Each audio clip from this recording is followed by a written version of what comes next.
பிஸ்னஸே boat business தானே. அப்படியா? அதான் சரி பண்ண வந்தேன்.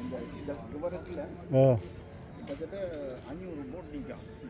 ஓ இருக்கலாம் இருக்கலாம். அங்கே ஒவ்வொரு மூவில் இருக்குது, சில அது நிற்கிது ஒரு இடத்துல. இது வந்து கேரளாவில் அலப்பை என்ற இடத்துல ஒரு உல்லாச பிரயாண விடுதியில் இருக்கக்கூடிய இந்த இதுக்கு என்ன பேருன்னு எனக்கு சரியாக தெரியுதில்லை. இது ஒரு என்னென்னு சொல்லுவது, நீரில் செல்கிற ஒரு படகா தோணியா, இதுக்கு நிச்சயமாக ஒரு பேர் இருக்கும். ஒரு இதை குறிப்பிடுவதற்கு இதனுடைய தன்மைக்கு ஏற்ற மாதிரி எவ்வளோ நீளமாக இருக்குன்னு பாருங்க. இதை ஒரு காட்சி பொருளாக வைத்திருக்கிறார்.